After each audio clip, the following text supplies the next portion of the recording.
I'm Cyborg Potato, but you can call me Spud. This here is Archive Cow, but you can call him Volt. Question is, what is a country? What do you think, Volt? Well, words are often much harder to define than we think. Typically, when people ask me questions along the lines of, well, don't all countries do this? Or is this true of countries? I respond with, well, how are you defining that? When you hear someone talk about a country, what do you think of? I think of maps. I think of the political boundaries that are on maps. That's probably about where most people are. If they're really ambitious and they turn to a credible dictionary, they might get something like you find in Merriam-Webster. It's got all kinds of definitions. It says an indefinite, usually extended expanse of land or region, the land of a person's birth, residence, or citizenship, a political state or nation or its territory, or the people of a state or district. Yeah, so there's a lot of different ways you could interpret that. There's, people, the land, the government. Is it one of those? Is it all of them? Or just some of them? Yeah. Yeah, and going back to your comment about maps, if you go to Google and you just punch in the question, how many countries are there? You'll probably get an answer somewhere along the lines of what I got earlier today, that there are 195 countries in the world according to the most common definition, which includes the 193 member states of the United Nations and the 2 UN non-member observer states, Vatican City and Palestine. So, why don't we just stick with that definition for a minute and unpack that a bit? Because I think that definition presents us with a lot of problems that are worth looking at a little bit closer. Yeah. Were there countries before the UN? I'd say most people would say there was countries before the UN, because the UN isn't even the first iteration. Before we had League of Nations, but yet the country President Woodrow Wilson, who created the League of Nations, Congress didn't want to join, so you have this little weird of how can an entity that was created by somebody who's no longer a part of it, that's just one example of many of how this becomes problematic. Yeah, and so we've got the UN is what you could call a suprastate. It's a body of law, treaties, that creates a state that's composed of sovereign states, and using its political clout, it's able to grant recognition or not grant recognition to other states, and say that they either are recognized by the world as a whole as being legal states, countries, entities, or not, being something lesser than that, perhaps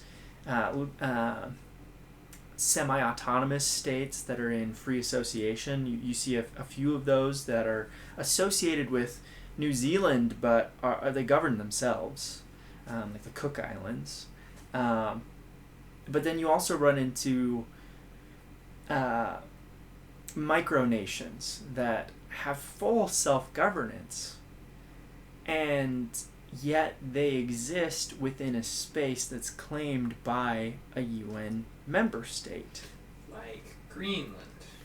Greenland's a funny one. That one wasn't one of the ones I was thinking of, but that's another good example, because Greenland is an autonomous state. It functions in almost all areas as if it's a country, and most people tend to think of Greenland as its own country. But if you look a little closer on those maps we were talking about earlier, you might see that it's actually still owned by Denmark, as are the Faroe Islands. And they determine international politics for Greenland and their other possessions. They determine their military defense and involvement, but in practical day-to-day matters of Greenland governs themselves. The Greenlanders have their own parliamentary systems and their own cities and so on and so forth that don't go back to Denmark on a daily basis and ask them what they think. They're governing themselves. They're governing themselves. They have a huge landmass, but last I looked, the population of the state of Wyoming was larger than the population that exists in Greenland. I think that's accurate. Yeah, Greenland is not particularly habited compared to other land masses because it's quite cold in large parts of it. But there are still people there that have a unique identity and culture. And Editor Spud here. Vault wanted you to know that Greenland has been a victim of eugenics, and as such, that has affected its overall population. I think in many ways it is fair to think of them as a country. They're just not a country by the definition that most people are operating under when they're thinking in terms of maps and UN membership. Going back to what I mentioned earlier about micro nations, you have at various times nations such as Transnistria. Transnistria is that one's a complicated and often messy situation because they control a strip of land in the nation of Moldova, and they have tended to get Russian backing and military support to maintain their autonomy, and there are other post-Soviet states that exist in that sphere. Since they broke off from the rest of the country, they have governed themselves, and they have existed in a liminal space as being a state. They conduct their own international affairs at times, and they have recognition from other micronations that occupy the same kind of space. Non-UN membership. We would call these de facto states. They in reality, by fact, govern over those that are in their boundaries. They have governments. They have militaries. They act like states. They do the things that we think of countries doing, but they are not legally recognized on the world stage, for better or for worse. Individual circumstances vary widely among these. One man's group of freedom fighters is another man's group of terrorists. And there are many such entities across the world that have limited recognition. They might even get recognition from some but not all UN member states, or not a critical mass of UN member states in order to get observer status.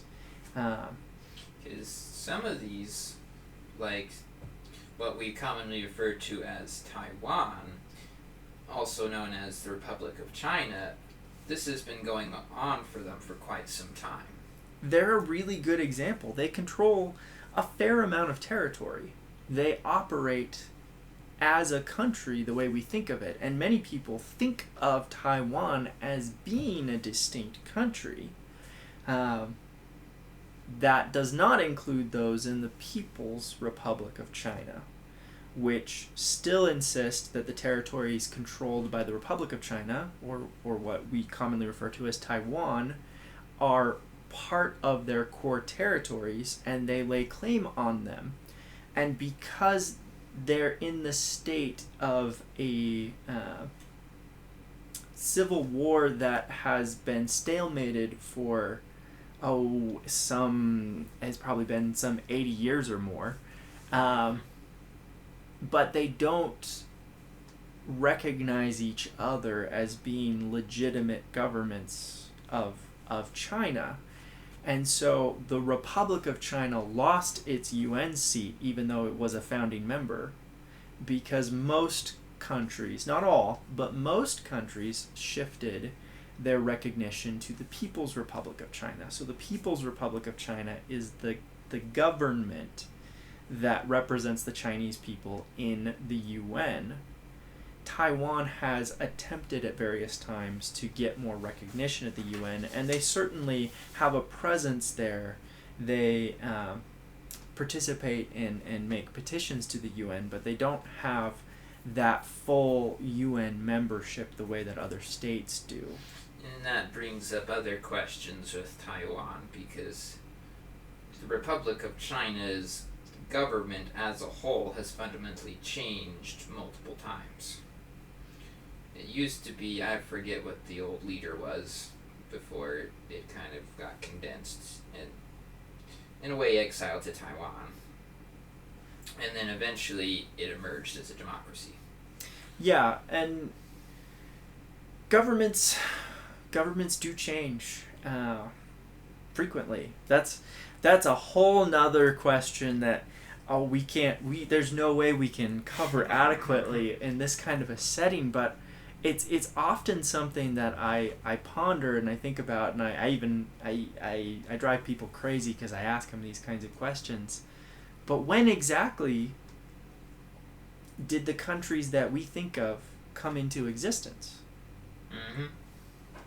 Because we tend to think of countries by specific political entities and as you said, those geopolitical boundaries.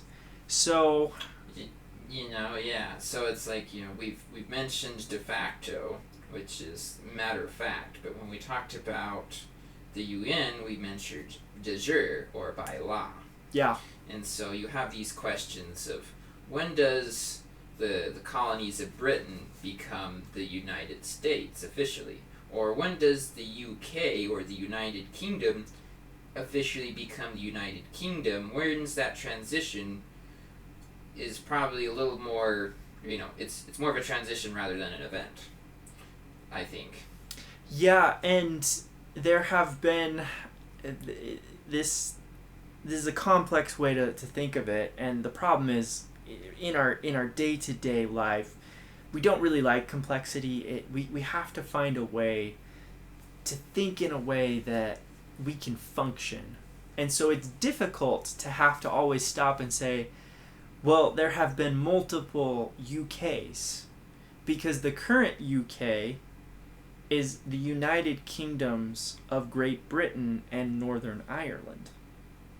But there have been other iterations of the treaties that constitute the sovereign state of the UK. So do we consider those as being different entities or the same entity? Was it only the UK with Ireland or Northern Ireland? Or do we think of the UK the moment that Scotland and England enter into association with each other, which is usually kind of when they think of the UK as being born. Yeah, so you have a northern kingdom of Scotland and the southern kingdom of England. You know, we always forget about Wales because the Welsh flag's not even on their flag. The dragon didn't fit with all of their crosses and X's, so. Yeah. Unfortunately, the Welsh weren't consulted in the unification of Britain in the same way that the Scottish and the English were, because the Scottish and the English shared a monarch, but the Welsh were kind of just dominated. Annexed, yeah. And this is like, at some point, Ireland broke off, but yet part of Ireland is part of the UK, and if you go to an Irish person, they're thinking that at some future point, those counties known as Northern Ireland will soon be reunited with Ireland. Yeah, there definitely are those that advocate for that. There are some that are unionists that want to stay in the UK. It's a complex and has been quite divisive to the point of violence issue throughout Irish history, and I don't want to minimize the complexities there. Going back to your example of the United States, I think that's another good one. I think most Americans, or when I say that, I'm referring to those that are citizens of the United States, tend to think of 1776 as the moment in time when the United States is born as a country. There are reasons why that it's a nice date, but it's perhaps more complicated than that. It is. You have, first off, at that point, they're declaring themselves, but to the British, they're just a colony in rebellion. Absolutely. And even after the Revolution, we have the Articles of Confederation, and the Constitution doesn't really isn't created and put into effect till the 1780s, or is it 90s? Man, this is embarrassing. I believe it's 1770. Oh, it's 1787. We'll have to check that. This is embarrassing. The number in my mind was 1794. Man, they're like, oh, you're not a real American. You should know. But we're so convinced that our country came into existence in 1776. A lot of times in our schools, we don't reiterate those other dates. We talk about the Constitution, we talk about the Declaration, but the date of the Declaration is always more emphasized. This is true. And, like you clarified, when we referred to American, we referred to the citizen of the United States, because technically the Americas are North and South. Yeah, the rest of the countries in North and South America tend to get a little bit offended when we appropriate the term American. But citizens of the United States is quite the mouthful, so we haven't found a good solution other than just American. Because Amerigo Vespucci mapped the whole thing. He didn't just map part of it.